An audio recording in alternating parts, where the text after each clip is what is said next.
মোহতারাম, একজন অমুসলিম খেলোয়াড় ক্রিস্টিয়ানো রোনালদো পেনাল্টি শট নেওয়ার সময় বিসমিল্লাহ বিসমিল্লাহ বলে শট নিয়েছেন। অনেকে বলছে তিনি নাকি মুসলমান হয়ে গিয়েছেন। আমি আপনার কাছে জানতে চাই, অমুসলিমরা কি এভাবে বিসমিল্লাহ বলতে পারবে? জি ভাই, আসলে সুন্দর একটি প্রশ্ন করেছেন। অমুসলিমরা বিসমিল্লাহ বলতে পারবে কিনা, খেলাধুলা সম্পর্কে আমার কাছে তেমন নিউজ নাই, এটা আমি তেমন দেখিও না, কিন্তু এটা সম্পর্কে কয়েকটা খবর বের হয়েছে। আমাদের জাতীয় দৈনিক ন্যাশনালগুলো যে চ্যানেলগুলো তারাও কিছু রিপোর্ট করলো, দেখলাম যে আসলে একজন খেলোয়াড় মাঠে কি বলে এটা আমাদের বোঝার উপায় নেই। কিন্তু এই খেলোয়াড় যে আল জাজিরার একটা রিপোর্টে এসেছে যে খেলোয়াড় যখন শট নিচ্ছে তার মুখের যে জুম ক্যামেরায় দেখা গিয়েছে যে সে বিসমিল্লাহ বিসমিল্লাহ শব্দটা বলছে। এখন এই বিসমিল্লাহটা আমরা কখন বলি? যে কোনো কাজের শুরুতে আমরা বিসমিল্লাহ বলি। বিসমিল্লাহ মানে হলো আল্লাহর নামে শুরু করা, এবং কোনো অমুসলিমরা এইটা আল্লাহর নামে শুরু করা বলে কোনো কাজ করতে পারবে কিনা। নাম্বার 2, তিনি কি মুসলমান হয়ে গেলেন কিনা অধো।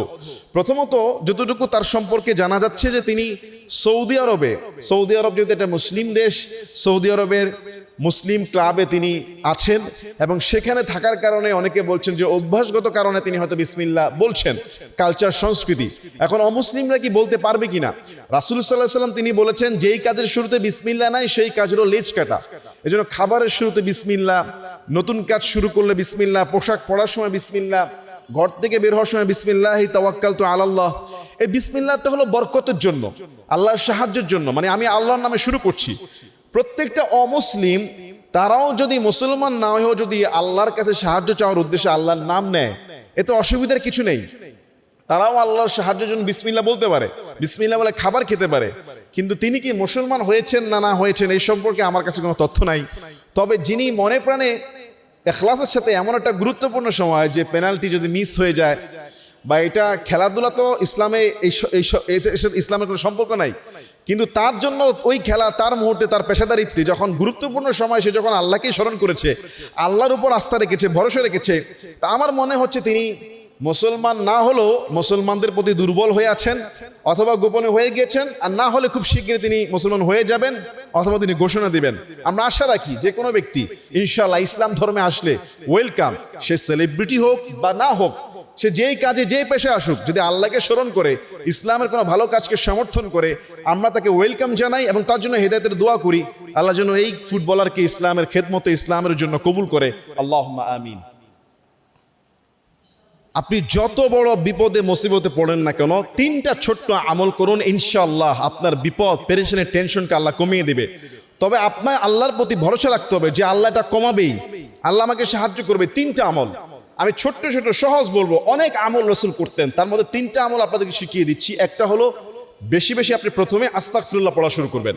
আস্তাগফিরুল্লাহ শব্দের অর্থ হলো ক্ষমা চাওয়া, আল্লাহর কাছে ক্ষমা চাওয়া।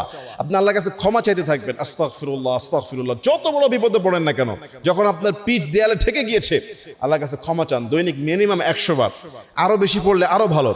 সাথে আরেকটা তাসবিহ, লা হাওলা ওয়ালা কুওয়াতা ইল্লা বিল্লাহ, লা হাওলা ওয়ালা কুওয়াতা ইল্লা বিল্লাহ। যে এইটা আপনি ইখলাসের সাথে, অন্তরের দরদ নিয়ে, অর্থের সাথে পড়তে থাকবেন যতক্ষণ মন চায়, 100 200। এই 2টা আমল, লা হাওলা ওয়ালা কুওয়াতা ইল্লা বিল্লাহ, আস্তাগফিরুল্লাহ একটা আমল। 3 নম্বরে এই 2টা আমল যখন আপনি করতে থাকবেন, শেষ রাতে উঠে তাহাজ্জুদে আপনি আপনার ওই বিপদ থেকে মুক্তির জন্য আল্লাহর কাছে দোয়া করবেন। দোয়া কবুলের 2টা মেডিসিন হলো আস্তাগফিরুল্লাহ, লা হাওলা ওয়ালা কুওয়াতা ইল্লা বিল্লাহ। 3 নম্বর মেডিসিন হলো তাহাজ্জুদের সময়। সেই সময়টা যখন আপনি আল্লাহর কাছে দোয়া করবেন, এবং দোয়া একদিন না, দোয়া করে ক্ষান্ত হবে না, দোয়া করতে থাকবেন, ইনশাআল্লাহ সেটা আপনার বিপদ হোক, আপনার দুশ্চিন্তা হোক, আপনার কোনো নেক ইচ্ছা হোক, আপনার কোনো কিছু পাওয়ার আশা হোক, সেটা যদি হালাল হয়, ইনশাআল্লাহ আপনারা পেয়ে যাবেন। আমরা অধিকাংশ সময় দোয়া করতে জানি না, ক্ষমা চাইতে জানি না, আল্লাহর কাছে পেতে জানি না। এই জন্য আপনি 3টা পদ্ধতি, 3টা আমল বলে দিলাম। যদি কেউ পরীক্ষিত হয়ে পেয়ে থাকেন, আমার সাথে যোগাযোগ করবেন ইনশাআল্লাহ। অনেকে যোগাযোগ করে এই আমলগুলো শুনে কাজ করার পরে। আল্লাহ আমাদের সবাইকে বুঝার তৌফিক দান করুক, আমল করার তৌফিক দান করুক। আল্লাহুম্মা আমিন।